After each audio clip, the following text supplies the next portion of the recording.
Morning everyone, thank you so much for joining me. It's lovely to have you with me. It's Carol here at Oak House Journals, and as you can see I've got a guest check on my desk, which usually means I'm doing the 50 stack challenge. Today I'm going to alter guest check number 42, and Amy, Crafty Cat on YouTube, set the prompt for this one as doodling or a doodle. Now if you know me and you've watched my channel, you'll know that I'm no stranger to doodling. I used to doodle my way through all of my university lectures. I certainly used to doodle my way through meetings and briefings by doodling on my agendas when I was working. I also take envelopes and a micron pen when I go away on holiday, and I doodle on those just to keep me happy and sane whilst I'm away from my craft room. I love doing doodling, so I was thrilled when I heard that the prompt for this one was to do doodling. But I wanted to do something that was a bit more challenging for me, and using a bit of artistic license, I think that free motion embroidery stitching on a sewing machine is a bit like doodling, but instead of using a pen, you can use the sewing machine. And I thought I might do something like that, and also working a bit with the applique work that I did yesterday. So I thought that I might put some pieces of fabric down onto another piece of this background fabric, and then just free motion around those shapes. And what I actually thought I would do would be to do something like some flowers and some leaves with this sort of pattern effect here in the fabric, and then just very loosely around the outside trying to do some free motion embroidery on my sewing machine.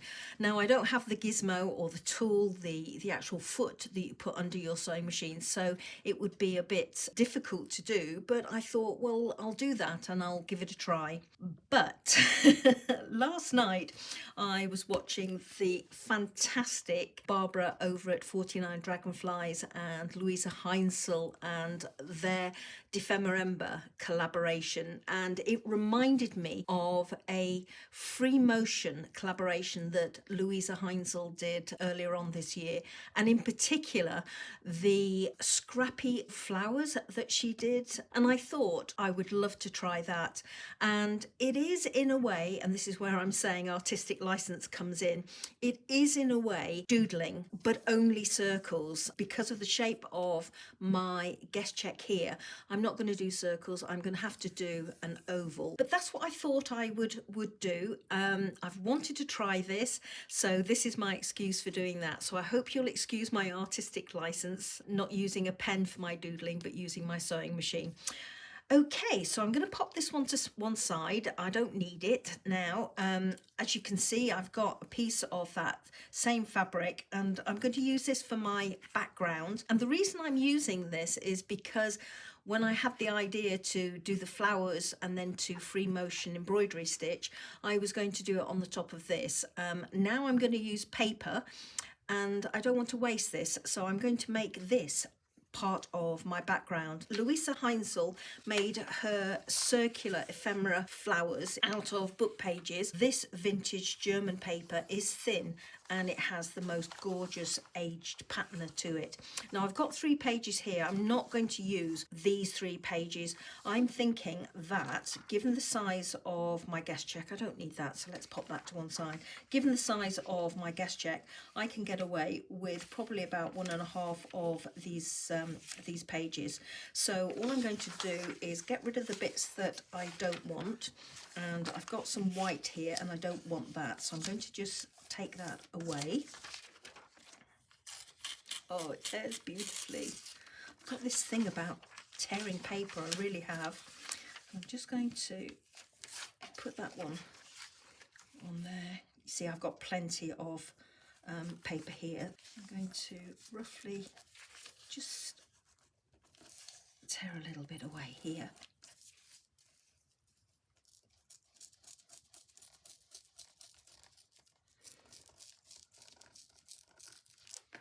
So that's a couple of pieces there that are going to be lovely. Luise said that, and she actually used 3 pieces of paper. I'm thinking I might go in with 4 and be a little devil. So these lovely pieces I will certainly be keeping. And I've got a whole page here that's not been used. So these are all roughly the size of my guest check, as you can see. I'm not bothered that they go out. But what I do need to do is do some messy stitching on here. Now, as I've mentioned, Luise made hers a circle. Because of the shape of my guest check, I'm going to be doing an oval.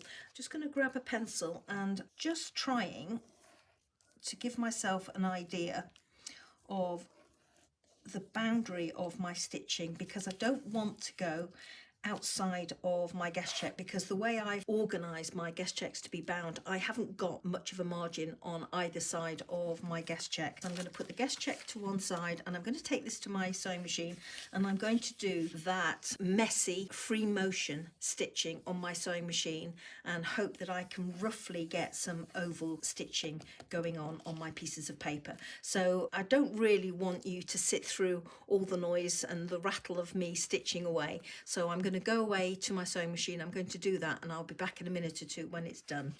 I've just very quickly lifted away my sewing machine because the lower spool or bobbin ran out of thread. So I just thought I'd take the opportunity to show you how I've got on so far. And I have to say, this is so therapeutic to do. It really is fun. Luise recommended quite a lot of stitching, so I'm going to go back in and do a shed load more, simply because I'm enjoying doing it so much. One thing I did find, Luise recommended just guiding your piece of paper round with one hand, and she was using her left hand and she popped her right hand away. I found to do my first oval that I actually needed to guide it round with both hands, but once you get some stitching in place, it gives it more rigidity and makes it easier then to do what Luise recommended, which was using the one hand. So that is a really good tip, Luise. Thank you so much for that. So I'm going to go back in now, do some more stitching, and I'll be back. Okay, so this is my piece all stitched round, and I have to say I really had to stop myself carrying on because I was just having such a lovely time. So I'm hoping I've got enough stitching on here. I think I have, because basically it's the stitching that will hold the piece together. Now the next thing that Luise did was take the top sheet of paper or book page and tear it away as close to the stitching as she could. The next layer, you tear away close to your stitching, but not actually on the stitching. So a little bit tricky at the sides. So I'm going to start down here, and I'm just putting my finger in front of my stitching and tearing away that way, and that way I know that I'm leaving a little bit of a border.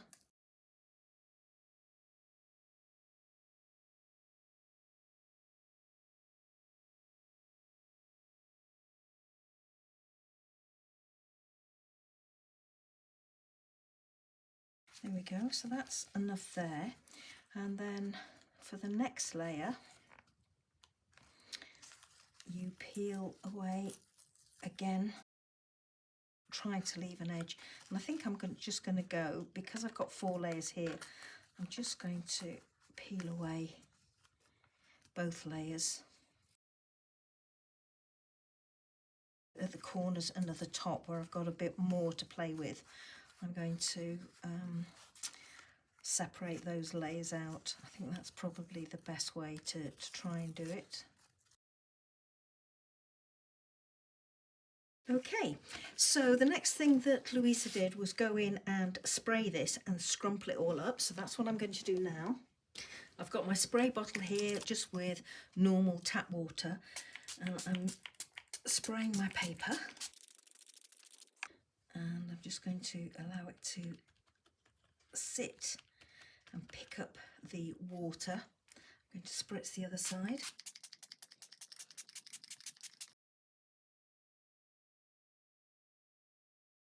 It's soaking up the water a little bit, but not much actually.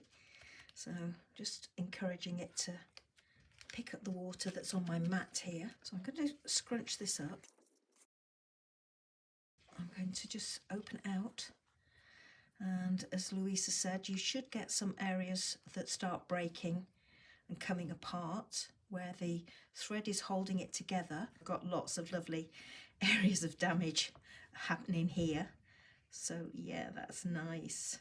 Yeah, feels softer now, as if it has soaked up a lot more water, which is good. Oh, I'm loving how that is looking now, everybody. The thing I need to do now is to go in with some sprays. So I've lifted out some Fossilised Amber, Ice Spruce, Speckled Egg and frayed burlap in the Distress Oxide sprays. And again, my all-time favourite is this Illuminati Radiant Rain Shimmer Mist. I'm not going to be using all of these colours. I probably will just work with the Speckled Egg and I think the Ice Spruce, and just see where that takes me. But before I go in and do that, I actually have made another one of these. The reason for that is that I am still a bit concerned about the size of that on top of my guest check, and I didn't want it to be a massive focal feature in the centre of my guest check. What I actually had in mind was something at the bottom here, a bit more manageable in size, which would leave me an area up at the top here to do something.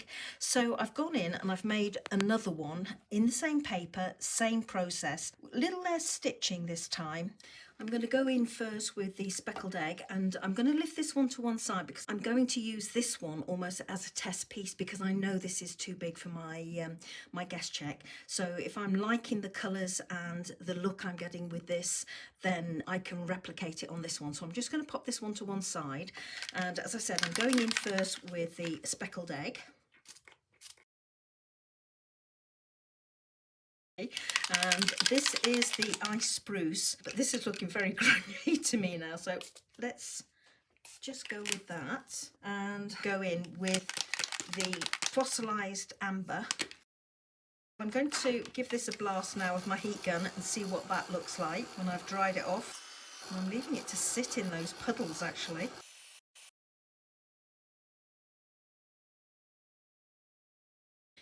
So this is how the test piece looks now, and predominantly I used the Speckled Egg and the Fossilised Amber on this, and I'm loving the Fossilised Amber on it. I'm not liking the Speckled Egg. I thought I'd get a nice kind of icy blue tone with it. It's come out very grey on here, but this isn't completely dry. I've started to peel away some of my layers, and yeah, I think I can get a reasonable effect with this, but I'm going to change my colour tone. I did some mop-up pieces here, and this is the Speckled Egg and the Fossilised Amber, and I just sprayed over the top with the Illuminati just to see what sort of effect I could get. Now I'm loving this, but I'm not loving this. This is too grungy for me, too much of the Speckled Egg. But I thought I would try the frayed burlap and the Fossilised Amber together, and I'm liking that. I think it's going to give a nice effect. I did try a little bit of the Speckled Egg up here and spritzed generally down here, but a big blob up there, just to see if it was the paper that was causing the difference. I'm liking this effect, so I'm going to go with these two colours and probably leave out the Speckled Egg, and I'm going to go over the top with the Shimmer Mist. So I'm going to put this piece to one side and just leave it to let it dry naturally. I found to separate my layers, if I just used a little pair of tweezers before it was completely dry, then it was pretty easy to actually separate the layers. You do have to be careful because obviously they're still wet and quite delicate, and it was really nice to see the original book pages underneath. Or the original colour of those. So I'll probably go ahead and carry on distressing this piece and then use it on another project. I will be ripping away the centre as Luise did with hers and separating the layers here, but I want to go on and get my guest check done. So this is my other piece, so I'm going to pop that one to one side, play with that later.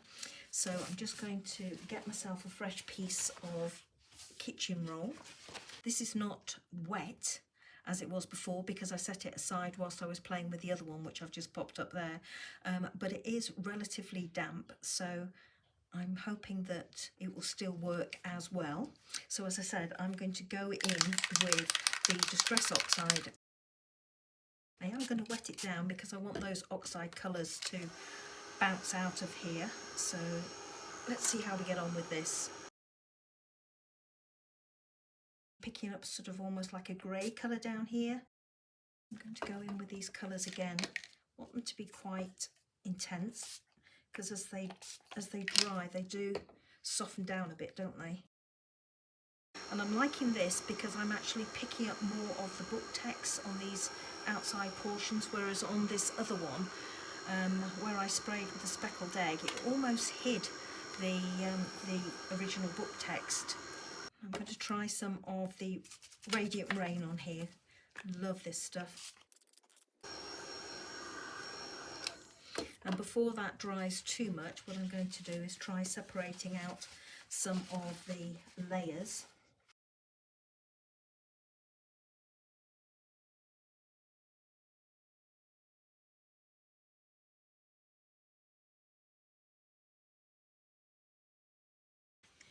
These are what both my backgrounds look like now, and looking at the screen ahead of me, there doesn't really seem to be much difference in the two. But to me, actually sat here in the craft room, there is quite a bit of difference. This one, it looks quite grey with hints of the Fossilised amber.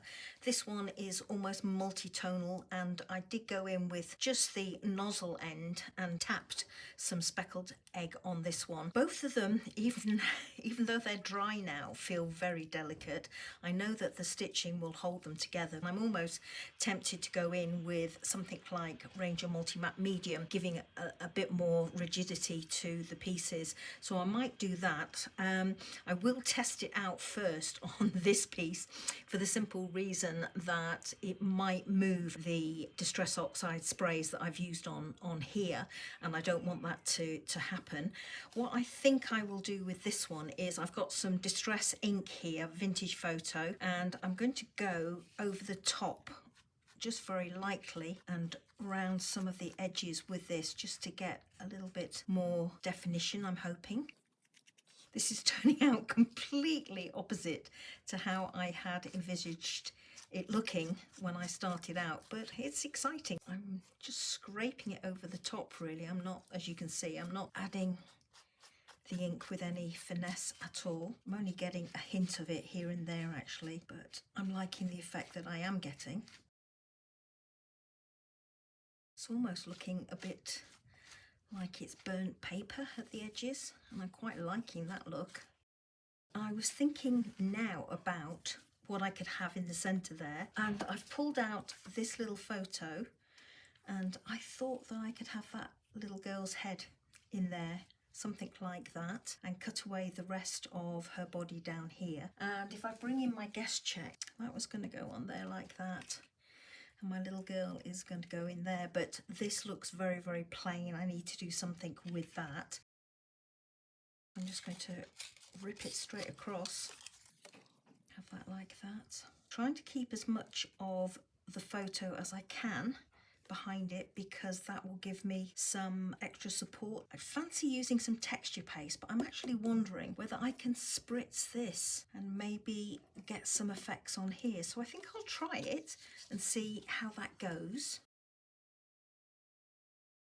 There we go, that's my bit of fabric sprayed, and as you saw I went in with the frayed burlap, a little bit of the speckled egg just dotted on it, and I also went in with a little bit of Radiant Rain, and that normally comes out a lovely goldeny colour and you can hardly see it at all on here. I'm really liking how this has taken the sprays. My piece looks like this now. I went in with some of the Ranger Matte Medium.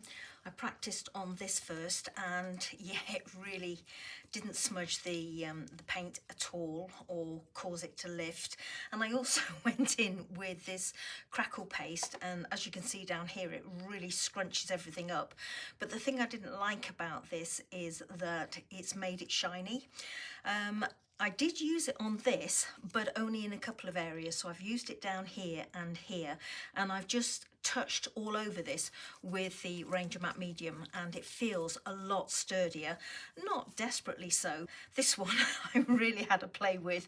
I've been scrunching it up again in my hand and all sorts, and it's really has stood the test of time, really, with the amount of abuse that I've been giving it. This one, I don't want to do that sort of thing with it, but I just wanted to see how much abuse this stuff would take, and it's a lot, I can tell you. But I'm loving this one. I love how it comes out. I like now that it feels sturdier. Before it felt very much like flaky pastry. So I'm going to put my little girl behind there like that, and I'm just going to drop her down a little bit. I've got some bits coming off here. I'm going to put some of this German book text on here. So what I think I will do is just rip it away, because what I would like to get is just the actual text itself rather than an edge as I've got here. I might just take away a bit more actually, because what I thought I might like to do is to go in with some texture paste and see what that looks like.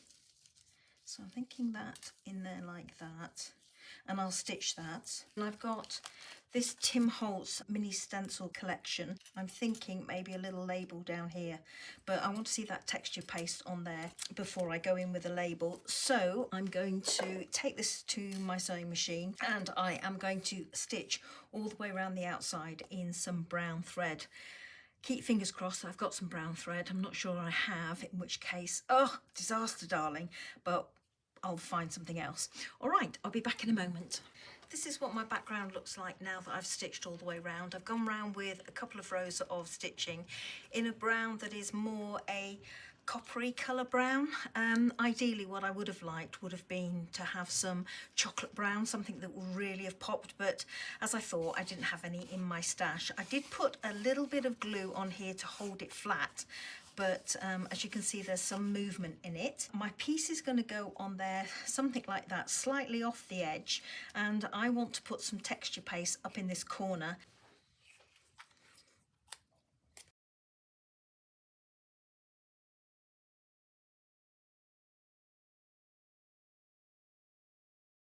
And there we go. So I'm quite happy with how that looks. I'm just going to give this a minute or two to dry. I am thinking though I will need a label down here, and I'm almost tempted to add something in that corner. Thinking I'll add just that little bit in there. So let me go in with a little bit more paste. As I say, I'm just going to leave that to dry for a minute or two, and then I will come back with a label and glue this in place and just finish off. My texture paste is now dry on here, so what I thought I would do is I would add a little bit of lace on the bottom. I've picked out this Tim Holtz label with a date on it, Feb 4th 1902, which I thought might be in keeping with what I'm trying to create. I've got a little bit of lace, I've got a little bit of voile here, so I'm just going to glue these down onto my piece. As you can see here, I've roughly chopped a oval of the Swiss dot voile, and I'm going to put that underneath this piece to soften it down even more. So let me just get these pieces in place.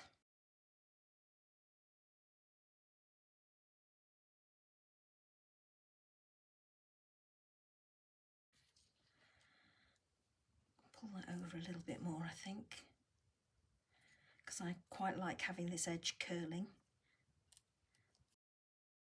Got my lace here, and actually I wanted that to go underneath, so I'm just going to quickly pop that in there. And I'm liking it because it's almost balancing, because it's white lace, it's not tea stained lace, it's almost balancing up that. And then this I thought I would just have on here just like that, with this on the top.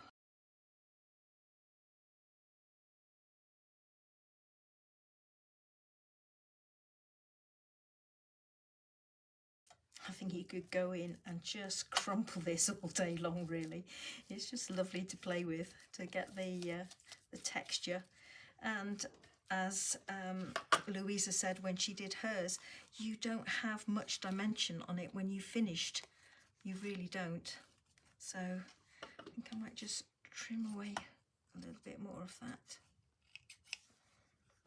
So there we go, everybody. That's my finished altered guest check for Doodle. A little bit of poetic license in terms of I went with machine doodling rather than using a pen to do my doodling. And as you know, my machine doodling was to do the oval that made this scrappy little embellishment for on here. And all that I need to do now is grab my pencil, flip this over and do #42 Doodle. There we go, everybody.